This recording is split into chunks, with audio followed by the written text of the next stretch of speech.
these codes that I was not particularly, yeah, okay, I don't know how to do it. You did a lot of writing. Oh, well, I mean, I'm paying attention. I learned so much.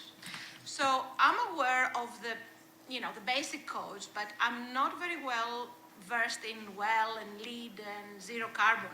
And I'm wondering how formal these standards are and how might we, software engineering, computer science types, be able to describe them in a well-formed manner and check them on a building information model. So who wants to take that? I'm just looking at you, Katie, but anybody jump? I know, I was fearing that. Wasn't able to prep for your question. So for the LEED well zero carbon, a lot of those standards are published online and you can review them. LEED is a little trickier to get the actual details of, but the well building standard is you're able to see exactly what it looks like. As for trying to suss out the actual what you need to do, that's where you need to talk to some of your experts, because you can look at the energy criteria, right, and say we have to meet this percent and go down. Zero carbon sounds all well and good, or net zero energy, until you have to look at the interplay, and that's where the architects and mechanical and designers all come into play too. So it depends on what level of detail you want and what you're looking at for the overall intersection. Laurie? I'd like to jump in here. Somebody Hello? cannot hear you yet, just a moment. Hello? Okay? Yes, perfect. Good. So how formal are these systems? Super formal. You have to really document that you've achieved each credit. So LEED, for example, has 100 formal credits. You can pick 10 more that are pilot credits or innovation credits or regional credits. So they all refer to various standards and metrics, and you have to meet the requirements in order to achieve it. Now, I know LEED much better than I know well. In fact, I'm currently the principal climate advisor at U.S. Green Building Council. And which is the sponsor of the LEED program. LEED has a lot of credits that are related to active design. As we mentioned earlier, they have credits for bicycle storage. They have credits for being near a bike path. They have all credits like that. And I think Dr. Lee helped create a pilot credit for active design, actually, within buildings, maybe 8 or 10 years ago. So yes, it's very formal, if that was your question. Follow-up. Are there software tools that can do this assessment? Or if not, would any two experts come up with the same kind of LEED score? Or is there an ambiguity in the assessment part? I don't think it's very ambiguous. You submit your documentation to the GBCI. They're the reviewers, and they say you achieved this credit or you did not achieve this credit, and they can be quite stringent in their reviews. So I don't think there's that, there are certain questions that might come up during design. For example, you might have a building type like an airport, and daylighting requirements in an airport might be very different than what would make sense, or might be different what you would want to do there than in a typical office building. So you might lobby for other things to be accepted. So that's part of the process. Does that help? It's a serious commitment to do these things, though. And you usually have a lead consultant who manages that, and Yeah. Yeah, I'll weigh in quickly here too, just because it relates to the well piece. So the lead, yes, as Lori mentioned, you kind of submit everything to a person on another side of the computer that you never get to talk to or meet, and they assess. They have different experts that go through and assess the credits and whether you've achieved or met the intent of the credit, and then they'll come back and give you an opportunity to, like a rebuttal period, an audit type period where you can go back and say, okay, here's the follow-up information to try and get that through. Well, on the other hand, is a little bit more interactive. So you're actually able, you're assigned a well assessor, you're assigned someone that you can talk to and ask questions. So you put in questions, you can real time get responses on whether if you have a different alternative pathway you want to use or something a little nuanced that you're like, okay, well, where in this renovation project or I'm doing an addition to this building, where's my boundary for this well portion and where does it have to be? So there's places that you can interact a little bit more. You can interact with lead, it's just Okay. much more formal than well. Well, thank you both. I'm gonna offer our audience the opportunity to follow up, or even our panelists, if you guys have any follow-up questions to your fellow panelists. Doug knows that I have a whole page here with questions. Ooh, Yeah, there. I'll leave before you ask that one. How's that? Better safe. Yeah. Katie, when I was listening to your presentation, it illustrates a formal process that you've followed. And LEAD is I'll say a checklist. It's an approach that was developed many, many years ago. It's probably the first construct around energy efficiency in buildings. So it's an old standard, and it's evolved over time. And it has validity, and for certain clients, it's something that's really, really important. And I would say, for the most part, our experience has been more of an institutional level, where you can go and a government agency can take their buildings, go through this LEED process, and validate back to society and to taxpayers and whatever else, and accountability about where that money was spent. So it's probably more strongly used, I would say, in the public sector. There are private sector clients that look at doing that. We've tried that, and most of the clients have just said, well, I'm not interested in spending that kind of money. So we will quote LEED shadow and do checklists and things like that, but that satisfies the client. And that's an evolution.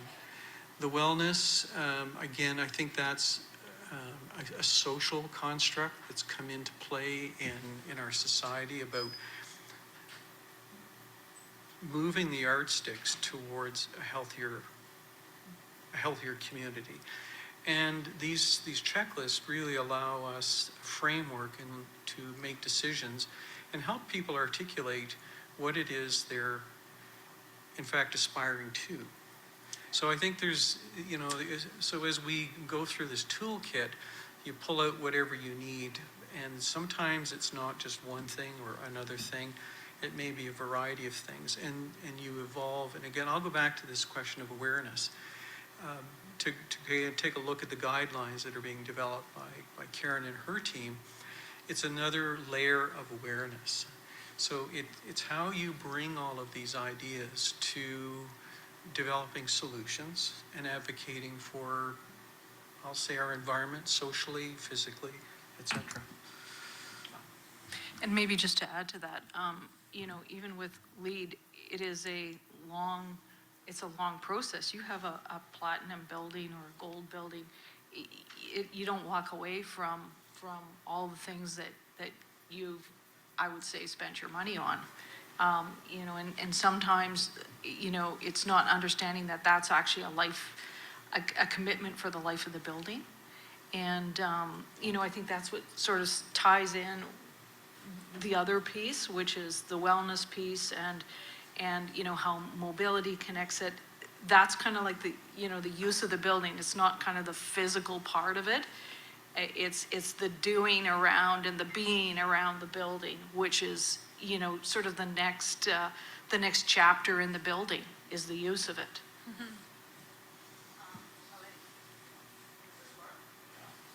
Well, no. I don't know if folks can hear me. Can you guys hear me from back there? Yeah? No, Okay. Can you guys hear me? Yeah. barely. Perfect. Online, we'll see if we're hearing from Dr. Lee. Oh, yeah. Why don't you come up and join us? Yeah. Just come up and join us. Okay, I'll just come up for a second. Thank you.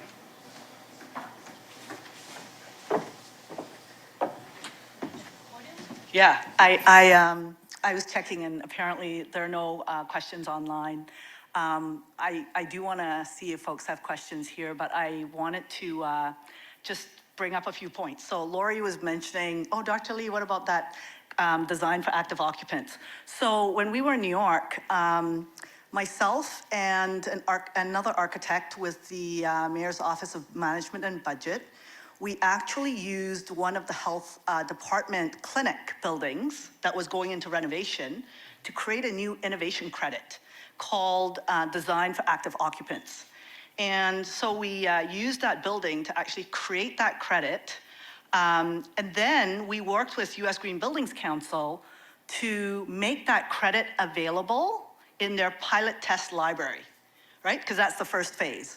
So then we were really pleased to hear that during that pilot testing phase, over 250 buildings from around the United States and the world had started using that credit. And so we were able then to make that into now a standard innovation credit that anyone can use. And a lot of that, I think as the folks here had mentioned, we already had, like, if you look at LEED buildings, there are already sustainable site credits for example, if you locate in a mixed use community, if you locate in a community that has transit nearby, if you make available bike storage and change rooms. So all those things already give you credits. But there were no credits, for example, for if you build a better stairway. And so that innovation credit called Design for Active Occupants now encompasses building design elements like better stairway design. If you provide active recreation opportunities in or near your site for your building occupants. We've also worked with, and I was going to say, for folks interested in WELL and other WELL building, like other healthy building certification systems, I was actually involved in the initiation of WELL and FitWell, and was a consultant to WELL on some of their sections. So if folks want more details on how did that come about, because the LEED certification system, I think the first LEED V1 for buildings, I think came about in 1999 or around 2000. Whereas like the healthy building certification systems like WELL, FitWell, et cetera, didn't come about until around the time, I think, that the active design guidelines in New York City was being released. So this is like around the 2010s. So it's like about a decade later, right? But anyways, if folks are interested in like, how did this begin and what were the meetings that led to that? It's actually in the Fit Cities book. We actually have a whole section on that in that book, which may be interesting if folks want to hear the history of some of these certification systems. So I just wanted to just share some of that. Yeah. And then I guess I'll stop and see if there's any additional questions from the, there are questions. So, all right, that's the question right there. Is it ready, the mic? Thank you. Oh, we'll bring the other one around. Yeah, and feel free to introduce yourself, who you work with, where you're from. Sure, thanks. Eleni. So my name is Ty Ziola. I'm an architect with Dialogue. I'm actually partners with Jill and Susan, who spoke earlier. And so I guess my question, fully aware that this is like the buildings level of conversation. I'm wondering if the practitioners who spoke on this can maybe just give their thoughts on, how do we help clients and developers move beyond the conversation where it's just like, nice individual interventions in a specific building, like a nice stairway or walking trails, in like pleasant walking trails in a neighborhood. Like, how do we actually get them to shift the paradigm a bit toward like real mixed use buildings as opposed to single use buildings, like, you know, real neighborhoods where you would be able to conceivably walk to places of employment and, you know, shopping and, you know, so not just for leisure, but for active transportation. You know, and I know we've got a city councillor here, we've got, you know, planners from City of Edmonton, again, who are doing this stuff right now, but, you know, I'm curious from the practitioner's perspective, like what is needed to really help support that jump? Like, is it policy framework? Is it economic incentives that are going to, you know, help them overcome their fear of mixed, you know, mixed uses and mixed kind of code categories in buildings? You know, like what are those things that are going to help us kind of shift the fabric of our communities and the lifestyles that people are living? I can tackle that one. It just sort of in speaking to, you know, what's out there today is you know, I think that the development that I highlighted, I think the developer understood that actually made good economic sense, was to design that in to promote community and to build ahead of everyone. But the reality is if you've got that much land and that big of a neighborhood, it takes a long time for the uptake to you know, sort of meet, you know, the desires and you know, what we really want to do. Like in the case of Rosenthal, one of the things that we started to pivot on was densification, and also started to pivot on you know, how do we get, for instance, seniors into the community, supportive living in the community, and then how do we connect those buildings to everyone in the community, and to particularly commercial development, encouraging commercial development that you can walk to early in the life of the project. That's really hard, but we're getting better at it.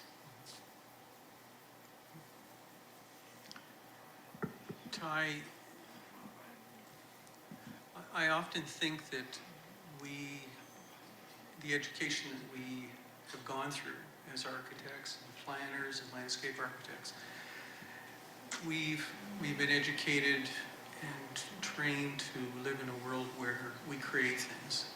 And not many people get the opportunity to create something from nothing. And it's, in my mind, it's a very privileged position. It's also very exciting. The tent of people that have participated over the last couple of days show a huge pluralism in terms of desire, different disciplines and activities wanting to come together and bring their own perspective to this very large thing, which is health of a community. So social, physical, many things. And so when we deal with, I think I liken what I do, 50% of what I do is education, and 50% of it is just managing people. And a lot of the starting point, and I'll go back to the question of awareness, we come from a certain level of awareness in terms of the world, this physical built environment they work in, or the natural environment. Not everybody has that perspective. Often with a developer, so for instance, Fillmore Construction, you know, they were cautiously accepting of some of the ideas that we were looking at. But the provision was clearly, you know, we're builders, and as long as it doesn't cost us anything, or doesn't cost us too much, you guys can go ahead and do what you want. So sometimes it's about just incremental steps, and every project has an opportunity. And bringing that awareness, bringing some education, having a discussion with people, and seeing what opportunities that you can make happen is really part of it. And in our position, it's a conversation that really never stops. So the win you get today, or the loss you couldn't get on another project, it's about being aware, being dedicated, and just being committed to keep going. And it's not victories that are won at the big level. It's often just being able to sit down and do something. So There was the counselor or the ex-counselor from, it was probably Gibbons, who talked about, they looked at this field and it was perfectly manicured. I had this vision of an old farmer on a John Deere ride-on mower, keeping that thing perfectly manicured. And she looked at it and said, it's maybe beautiful, but does this piece of land have another purpose? And the question then becomes, well, it's maybe Alberta Health Services land, Lord knows what that's about. She's prepared to go make the advocacy to say, we should, what if we, what if we turn this into an orchard or some kind of farm field? And that's where those things start. And oftentimes it's, even the first, one of the presentations this morning from the lady who was with the community lead, it wasn't so much policy driven, oftentimes it's just people taking, wanting to do something. And doing it. And doing it. And sometimes our role is not to be the leader, but even just to sit back and facilitate it and just allow it to happen.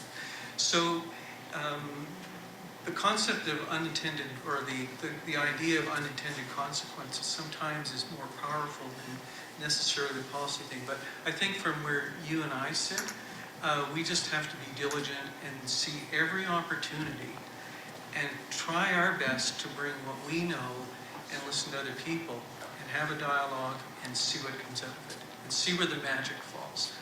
It's kind of an iterative, everyday thing, and say, where's that opportunity? So that's, after 40 some odd years of practice, I've kind of just, let's see what other people have to do. And sometimes you learn an awful lot from clients and other people than what you actually teach them. So I just want to add quick that whenever I talk to owners, developers, it's marketability, right? Like, it's money. How are they going to make money?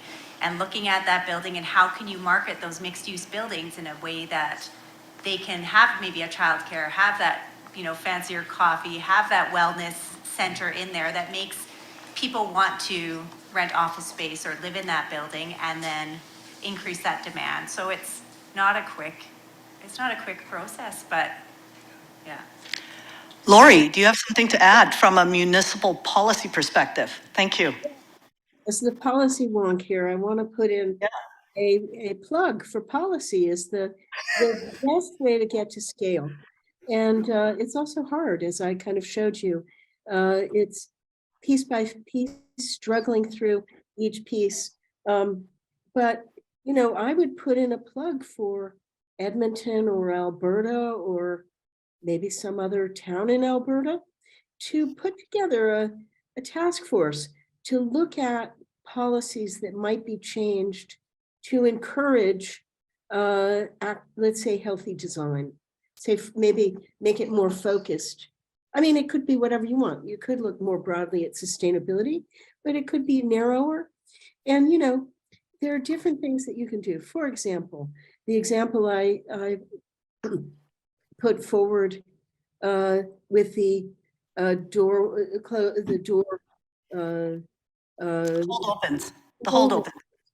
That was an impediment, okay? We weren't ever asking anybody to pay anything more. We were just giving them an opportunity to do something they otherwise couldn't do. So you want to look across the various things, new requirements, removal of impediments, et cetera, inexpensive things like signage. So that's at the building level. And then I think parallel to that, you want to have a similar discussion looking at your zoning regulations and where they could be adjusted. Because, we all know that many of the big developers don't ever just build developments as of right. They're going in for variances. So if they want a variance, maybe they should do these sorts of active design things, and they can get some of the variance. So, looking broadly, and that's why I sort of propose that strategy of a Green Codes Task Force is a good one because no one person understands all of this and really knows the picture, but you bring 20 people into a room that are interested in this, and you learn a lot and you see where the opportunities are. You don't, to create policy, I think there's a little bit of a fear that you're going to be going up against, you know, a lot of entrenched interests that are going to fight. And that does happen. It's true. But very often it turns out that if you can find the right things that make sense for everybody, and that's why I was talking about aligned goals in some of these things.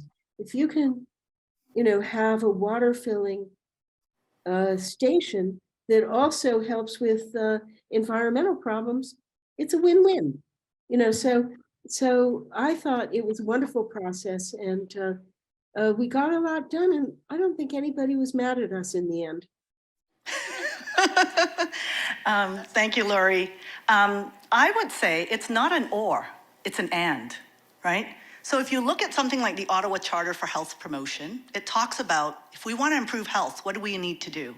We need to reorient health services. We have to develop people's personal skills, right? And awareness. We have to strengthen the ability of the community to take action, right? We have to focus on creating more supportive environments and also build healthier public policies, right? So it's not an or, it's an and. And so, and all of us here, right, have things that we can do in one of those actions, right? Whether it's in our personal lives or in our professional lives, or preferably both, if you're here today. And so I think, and as Lori said, once you get to that policy end, there's a whole host of things you can do. It can be healthy community guidelines are coming out. How can you incorporate that into administrative policies? So in New York, when I was there, right, one of the things that happened after we created these healthy community guidelines was our public works department, or design and construction, just basically said, we're going to use this from going forward. The mayor signed an executive order saying all city construction going forward are going to incorporate these healthy community guidelines and integrate as many strategies as they feasibly can. Our affordable housing development department said, we're going to put these into our RFPs regularly. So if there's an RFP, we've got a list of guidelines and that we expect you to follow. And when you submit the RFP to us, we expect you to actually have identified all the strategies from each of these guidelines: active design guidelines, sustainable design guidelines, inclusive design guidelines. So our priority guidelines are all incorporated right into those administrative processes. Then we actually looked at bylaws that allow and enable, that mandate, where we could actually also pass those, that incentivize, right? So we had another initiative called FRESH. It wasn't part of the Green Codes Building Task Force, but FRESH was food retail expansion to support health. It was my team from health. It was Department of Planning and also Department of Economic Development. And what we did was we targeted those neighborhoods in New York that had the highest rates of obesity and diabetes. They happened to be the same neighborhoods that had the highest rates of the lowest numbers of grocery stores, for example, of supermarkets. They were also the neighborhoods that were most in need of jobs. They were the poorest neighborhoods. And so we were able to work together to create a set of economic and zoning incentives that would actually help supermarket operators, so incentivize them to develop new supermarkets in these high needs neighborhoods. So initially, they weren't convinced that they could make money in those neighborhoods. So we had to do studies that basically demonstrated how much money was leaving those neighborhoods to go to places like New Jersey across the river to buy groceries once a month, right? And so we did a market leakage analysis to show that. And then once that was done, you know, our economic development EDC, right, corporation at City of New York was able to actually negotiate with the New York State to say, you know, can you remove sales tax if a supermarket operator is willing to, develop in one of these high needs neighborhoods? So we started developing zones of what these high needs neighborhoods that had the problems of lack of access to jobs, of insufficient supermarkets in the neighborhoods, of high rates of obesity and diabetes. We were able to actually get zoning and economic incentives created with the state because monies was leaving, right? I'm seeing the 1 minute sign, so I want to get to our online person as well. Anyways, I go on and on, but so it's an and of all of these things. And the question for, I think, each of us here is, what can you do in your own personal and professional life to actually do something about improving some aspect, as Doug said, even if it's a small aspect. But I love Lori's idea of suggesting to us that maybe we need a multi-municipality provincial task force on, how do we improve healthier communities. With the Healthy Community Guidelines coming out, that's actually a perfect time for that. And maybe we could share our thoughts in the breakout groups later and then bring it back. Let's go to the online person, and Fiona, hopefully we can get to you as well, but the online person is Amanda Arbuckle. She has her hand raised. So Amanda, please, go ahead. Hi, thank you. Love everything you both just said there. I think one of the things that from a municipality's perspective that can be challenging sometimes on new builds or rebuilds is the balancing of the human and the environmental. I feel like there's such a push right now with environmental grants for building redesign and all those pieces, and we saw a lot of those public health or public infrastructure upgrades in the 90s tied to like recreation and social well-being, but right now it seems like a lot of those big grants are tied to environmental.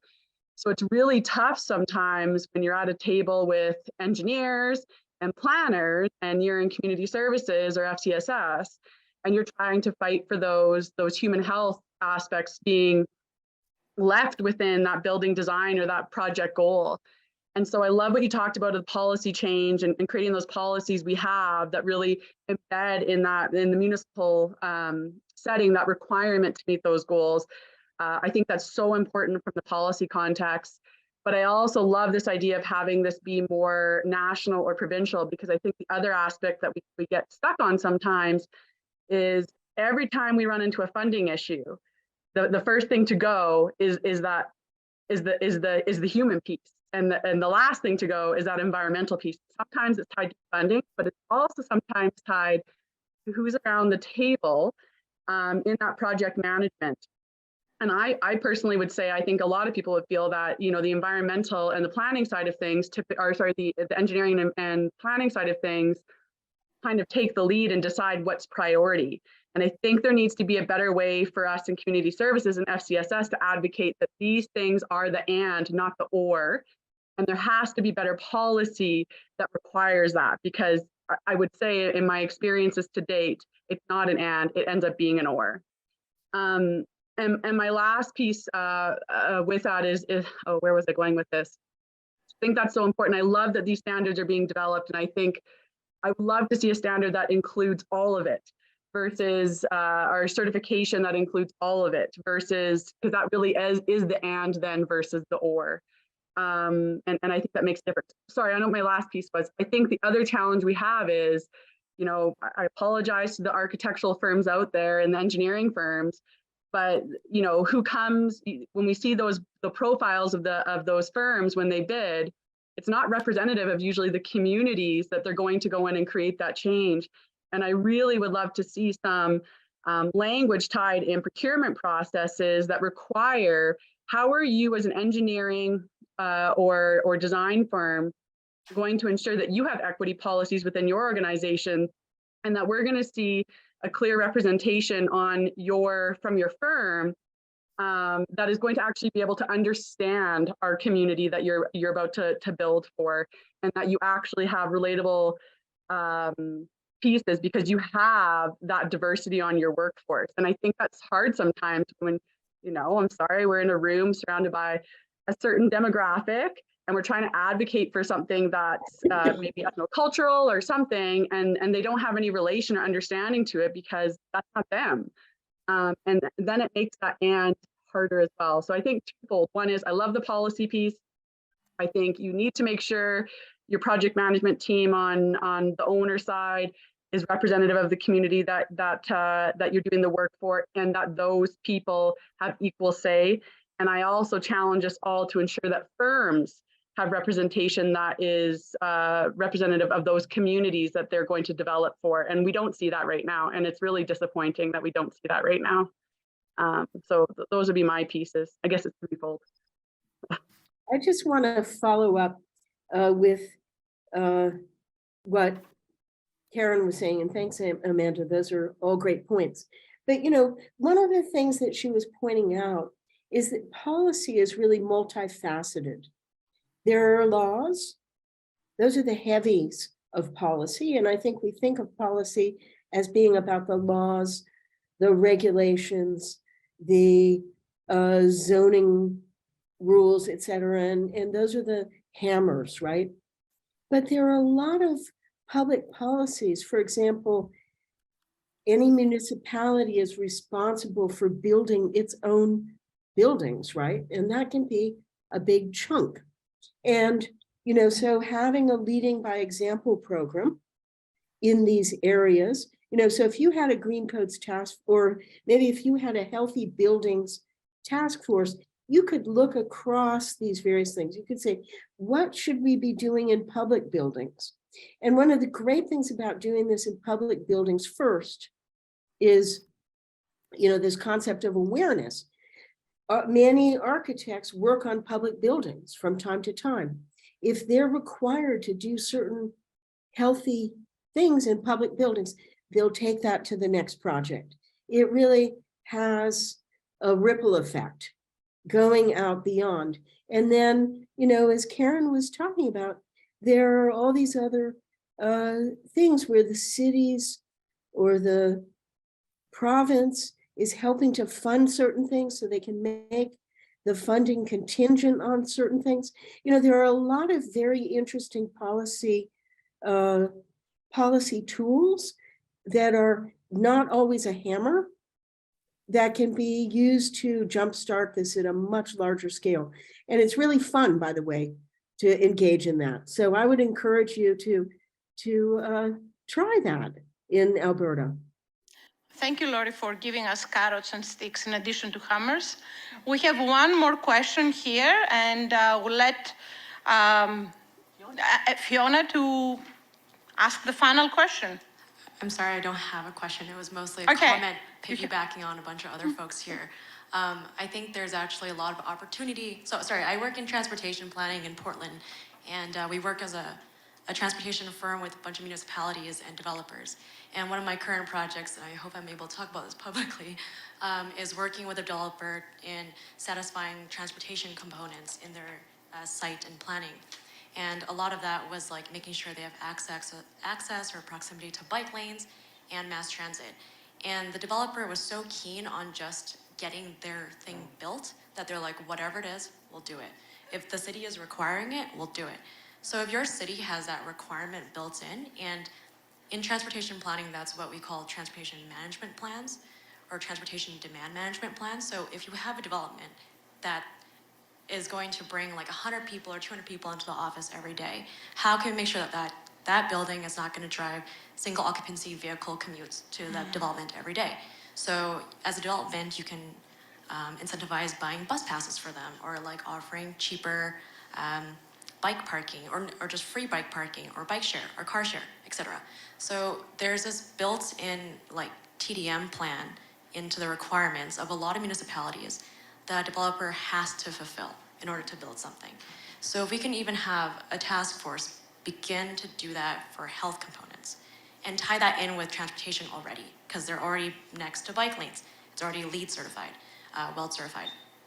If you tie that in and you give that to a developer and say, this is like a must, they'll just do it. Developers really want their buildings built. And if that helps them in a public hearing, they'll for sure do it. So for us, we told them, like, you have to have a flashing beacon at this crosswalk next to your parking garage, because if you have 200 people coming in, you're gonna have more vehicles and pedestrians having conflict points. So they're just really happy to participate and do it. If we can put that in code and policy at the city level, it'll be automatic. And then the second thing I wanted to say was the RFP for firms with equity. So my firm, we have an internal equity committee, I'm sitting on it, and we actually apply to all RFPs with that equity lens, especially because a lot of cities now ask for it. So it's like, what kind of equity lens will your firm bring and who will it bring? So we select teams based on people of color, on inclusivity, on their backgrounds in health and well-being. My background's in both health and planning, so I get dragged onto that a lot, but I'm happy to be a part of it. I think that should be a more wide-spoken conversation all around. So when you work in a firm, think about what you bring to the table, think about the connections you bring to the table, and really lobby for that change at a municipal level. And that goes for all the counselors and higher-end people here. Those are my comments. Thanks, Fiona. I just wanted to add one thing to that. I think what Fiona also raised was how a firm, a private sector firm like hers, can have its own policies. They always bring an equity lens. So for example, can your firm always bring the healthy community guidelines to everything you design and present to the client? Especially if some of those strategies cost nothing more, right? For example, how you orient, where you put the stairs, for example, may not cost any more if you have it more centrally located versus it's at the very end. We had a developer in New York who just basically changed the orientation of their building entrance so that instead of opening, it was on a corner. So instead of opening here onto the elevator, they changed it and it opened here onto the stairs. And in fact, I don't know how he did it, but his architect ended up finding an extra unit for rent on that main floor after they reoriented it. So, so what are the simple things that you can do that actually become part of the policies of your own organization? And then I think, as Lori said, what can we do as governments to use our own infrastructures and builds to set the example, to work out the kinks? And if that's successful, then we can be an example to the private sector as well, and to show what's feasible. And then if that becomes successful on a larger scale, it sets the base for new laws and for new, hammer policies once you have only a few stragglers left who aren't doing the best practices. With that, I'm going to have Eleni please close this panel. Thank you so much. Wow. She didn't make it easy for me, did she? So it has been my great pleasure to moderate this panel. I learned a lot. As individuals, we should look for Siberian cherry trees and become places of community. As individuals, I will always be there in the community consulting for any new project and try to come up with good ideas, the manicured lawns that could be orchards. As developers, I guess all of you have to do the right thing and figure out what costs nothing and improves active design. And as governments, I figure it's a great idea to make sure that policies are embedded in administrative processes and motivations include hammers and carrots and sticks and leading by example in all the buildings that municipalities and big organizations build. So with that mildly terrible and slightly eclectic summary, I want to thank our panelists again. Thank you, Eleni. And so now we're going to go to an active break, right, Karen? That's right.